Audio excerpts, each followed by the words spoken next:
bureaus of missing persons in every city in the world list thousands of odd and unexplained disappearances.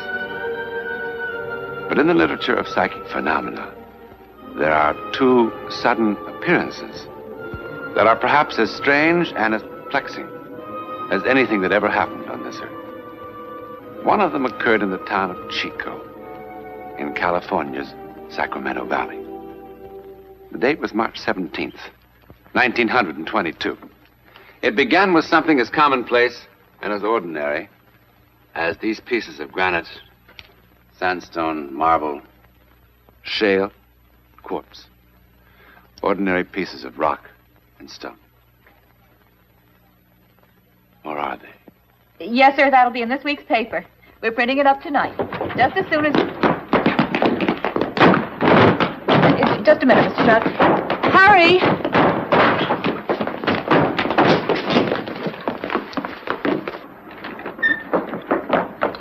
You'll be sure to stand on the porch roof. Here they come again! Frank! Frank! Frank! Frank! Frank!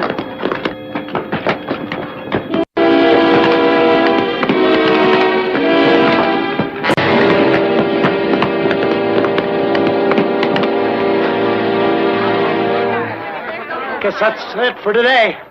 Is he all right? I think he's just knocked out. Like the others. They're warm. Right on schedule, 3 o'clock. We'd better get him over to Doc Stanley. Oh, my goodness. Mr. Stroud, please forgive me. Mr. Stroud?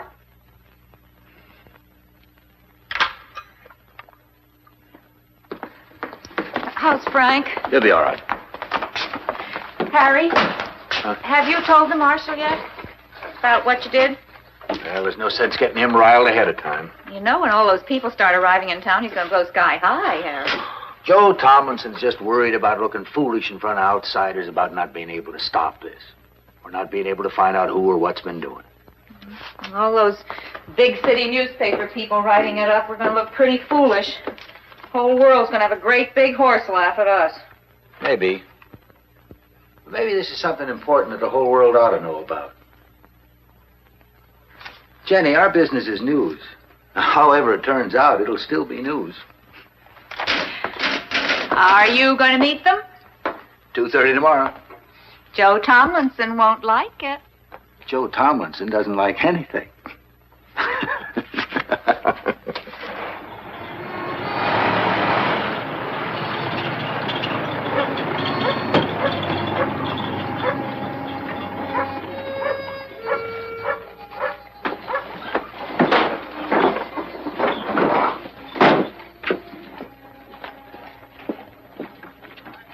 Is this the place they come down, Mr. Cole? For the last 3 days, yes. But you still don't believe me, do you? Oh, I imagine there's some stones coming from somewhere. I just don't think you're foolish enough to believe there's anything strange about it. You think this is a hoax, too? Well, let's say I'll have to be shown. Folks in Los Angeles like to read about this sort of thing, so whatever happens, I'll write about it, but I'll write the truth, Mr. Cole.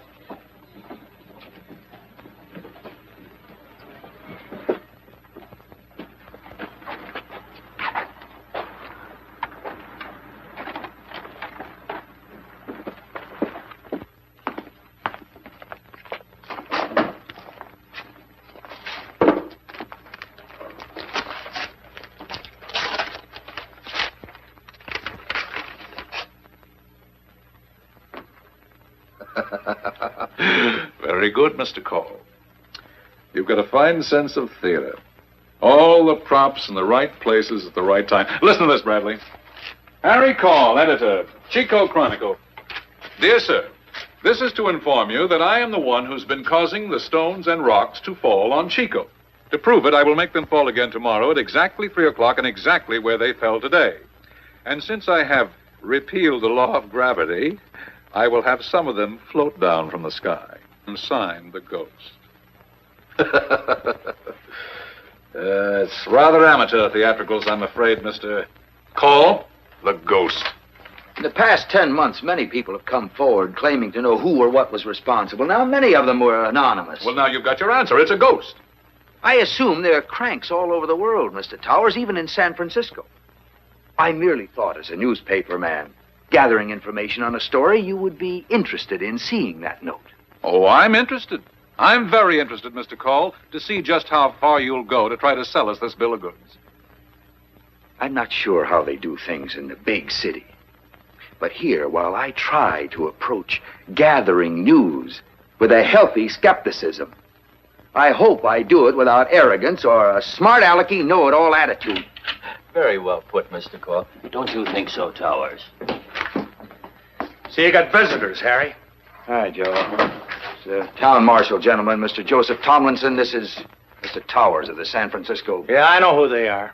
You don't seem very happy to see us here, Marshal. No, I'm not. I think this is strictly a local affair. It's nobody else's business. How do you know that, Marshal? What? Well, I mean, unless you know who or what is responsible, how do you know it is local?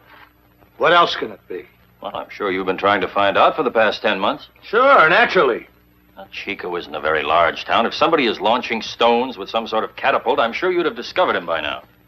If it's really happening. Don't you see, Bradley? It couldn't be anything else. There are no hills around here. Those stones come straight down from nowhere. Sure they do. Where's the highest spot in town, Marshal? The roof of Torrey's warehouse up on High Street. Can we go up there? Certainly. Well, that's where I want to be at 3 o'clock. With field glasses. That's Harry Call's place, huh? Yeah.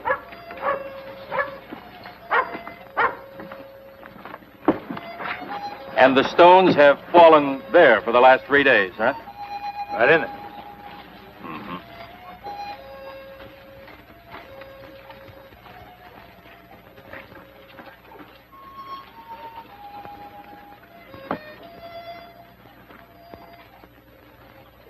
Well, they could easily have been thrown from here with some sort of machine. Couldn't they?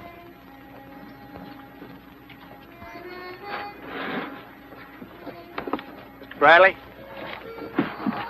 let me tell you something. For the last 10 months, those rocks have fallen just about every place in this town. At all sorts of different hours, day and night. And plenty of those times I've been right here with those glasses. But like Call said, they always fall straight down.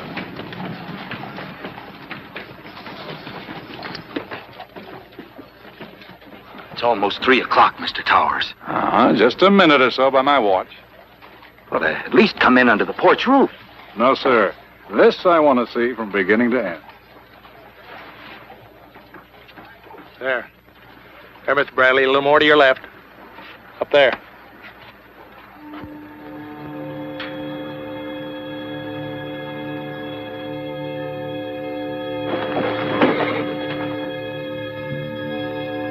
They are. They're falling from an empty sky. They're floating.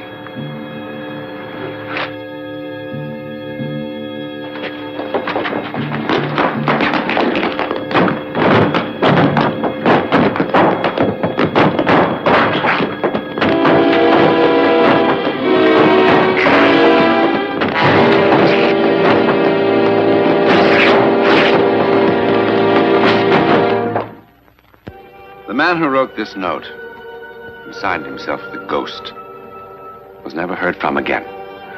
However, a young man who had come to Chico 10 months before and who had been the subject of much conversation because of his odd behavior disappeared suddenly on the same day. A nationwide search was made for him, but no trace of him or his invention was ever found. Who was he? Or perhaps, what was he? Because, from the New York Times, printed in 1878, 44 years before the barrage of rocks began over Chico. On the 29th of August, a great number of small fish fell from the sky on the town of Chico, California. Covering the roof of a store and falling in the streets over an area of several acres. They fell from a cloudless sky and were both freshwater and ocean varieties. And from the Monthly Weather Review of March 1885, a large object of very hard material weighing several tons, but defying analysis, fell from the sky in the town of Chico, California. Now, was the ghost, whoever or whatever he was, or is, responsible for all the strange goings-on in the sky over Chico? It certainly would be fascinating to find out. Just as it would be fascinating to find out more about a man named Charles Elton. The year was 1917. The place, just outside the private residence of a cabinet member of the United States government in Washington, D.C.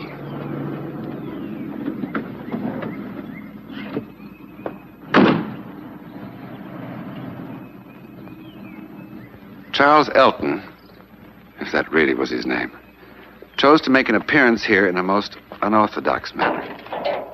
But then he proved to be a most unorthodox individual.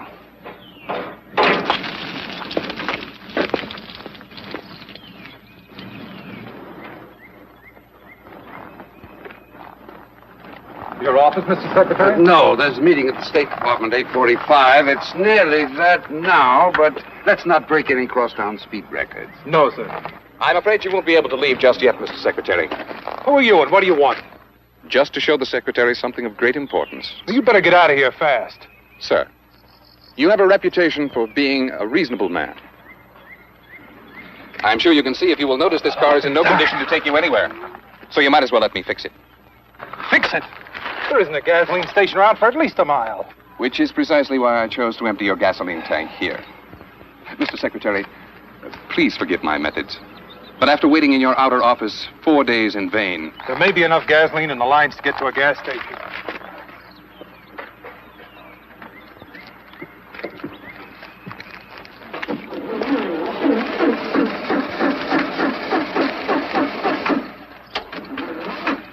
Carter, you'd best go and telephone for a taxicab.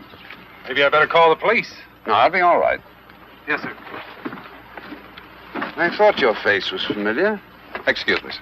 Where are you going? Just to get your garden hose. Hose?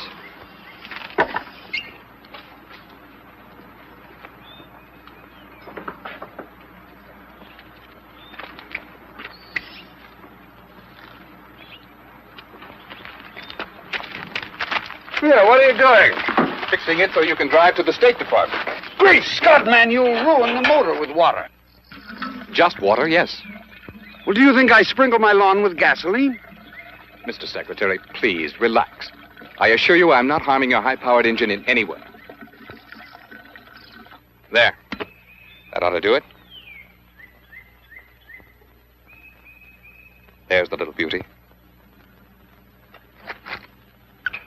So. Now for a moment to allow for the effervescence to distribute the chemical throughout the water. And then... You'll want to watch this, Mr. Secretary.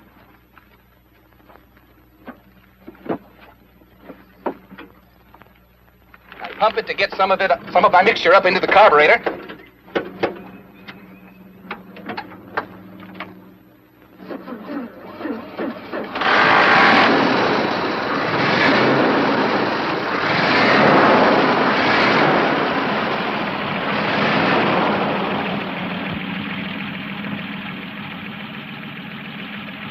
Get in, Mr. Secretary. I'll have you at the State Department in 3 minutes. I'm a very careful driver, sir. Where did you get the gasoline, Mr. Secretary? Oh, from the garden hose. Naturally. Pardon, sir? Cancel the taxicab.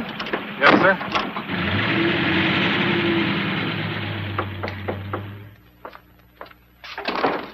Good evening, Mr. Good evening, Commander. Good evening, gentlemen. Secretary? Nice to see you. Gentlemen, this is Mr. Charles Elton. Commander Phillips, Colonel Willis, Mr. Garner. Each an expert in his own field. Mr. Elton, gentlemen, may very possibly have made the most important discovery since the development of the internal combustion engine. If he has what he appears to have, it would, to say the very least, accelerate the growth of world economy at an unprecedented rate, and aid greatly in giving the Allied war machine complete and overwhelming superiority. Where is this miracle, sir? Right here. I'm not surprised that you wonder, gentlemen. I could very well have been duped, but that's why we're here, to find out. Is that the engine, Commander? Yes, sir. Now, you're absolutely certain that the tank is empty, and that it has never at any time contained any fuel whatsoever. Absolutely, sir. Good. Colonel, did you get the water? Oh, yes, Mr. Secretary. Where did you get it? I picked it up at the corner grocery store, sir. Oh, fine. Now, is there a clean glass handy? Oh, yes, sir. Right here. Good, thank you. Would you pour some water in here, please, Colonel?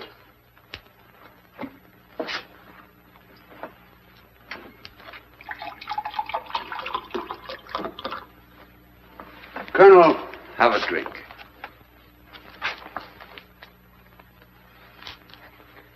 What's it taste like? Like water, sir. Just plain, ordinary water, nothing added? I'm sorry to say not, as far as I can tell. Mr. Garner.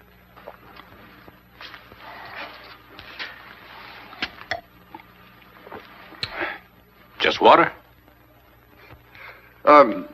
Commander, how long to run an analysis on this? Half a minute. Good.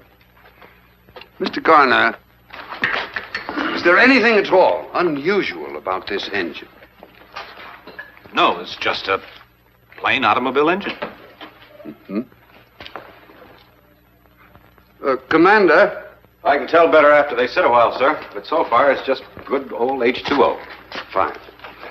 Well, Miss Elton, stage is yours. Thank you, sir.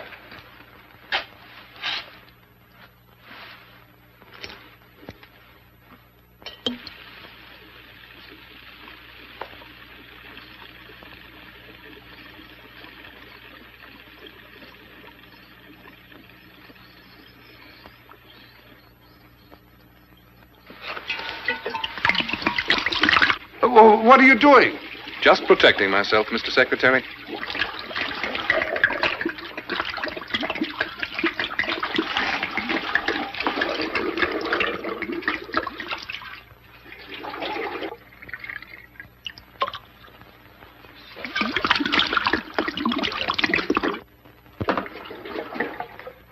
Just enough to prime it and run the engine for about a minute.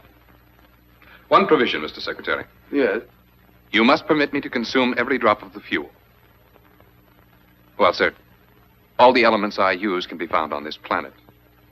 And perhaps some very clever chemist, after some hard work, might succeed in making an analysis.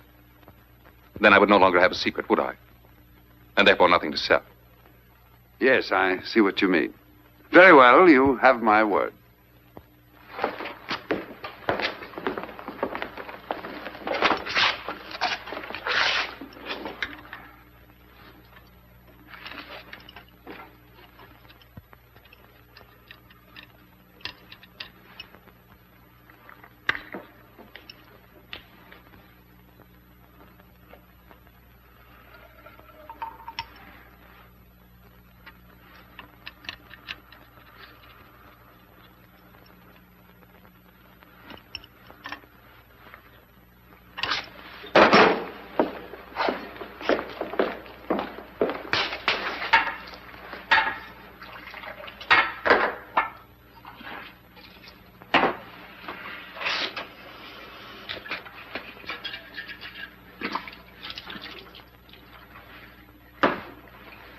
Very well, gentlemen.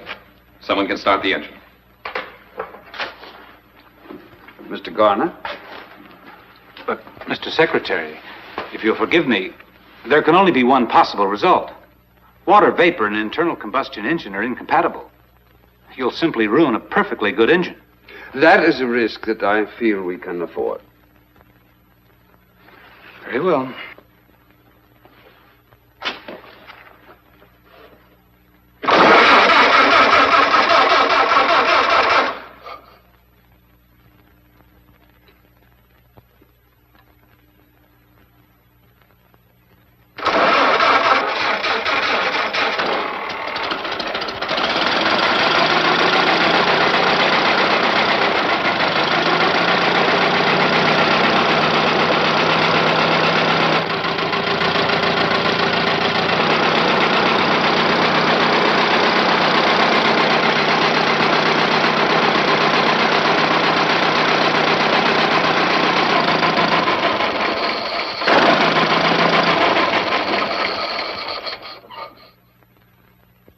gentlemen, what do you say?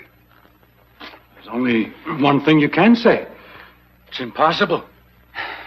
It completely defies the whole theory of internal combustion. Well, unless I'm dreaming, this will do everything you said it would.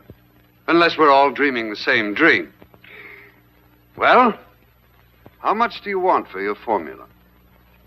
$10 million. Mr. Garner, you're employed in private industry. How much do you think he could get for this on the open market? Well, if it's what it seems to be, and can be produced cheaply, I guess there is no ceiling. That's a very good point. How much would it cost to produce this marvelous pill of yours? For a pill that will convert 10 gallons of water into 10 gallons of high-grade fuel, less than 2 cents. You guarantee that? Make the deal contingent upon it. That's fair enough. I, of course, can't commit our government to a project of this magnitude on my own responsibility, but, well, I feel certain that we'll have no difficulty in getting what you want. Now, if you wouldn't mind just waiting in the other room for a moment, there's some things I'd like to discuss with these gentlemen. Not at all. I'll be with you in a very few moments. Take your time, Mr. Secretary. Well, gentlemen, I'm not an expert on these matters. I leave that to you, but I know I'd hate to present this matter to the president and have it explode in my face. Well, nobody's an expert on that stuff, except your Mr. Elton. You took every possible precaution, sir. I know one thing. There was no drop of fuel of any kind in that engine until he poured his mixture in. Mr. Garner? You're a very cautious man. Would you care to express an opinion? Man enough to be a complete fool to believe what we just saw. But I believe it. There's no other choice. Well, gentlemen, that's good enough for me. Mr. Elton, I'm glad to... Mr. Elton? Mr. Elton? He's gone. And he was gone. He had completely vanished. The FBI and the Secret Service for many, many months searched for Charles Elton. They checked every hotel and rooming house in Washington. They interviewed every Charles Elton in America. They took his fingerprints from the laboratory, and they checked them and compared them against every conceivable source. But not one shred of evidence was ever found to prove that such a man even existed. And of course, to this day, no one can even imagine how he managed to make gasoline from water. His secret, like the secret of the ghost who worked his magic in Chico, California, continues to elude our best scientific minds. We may never discover who these men were. Where are they?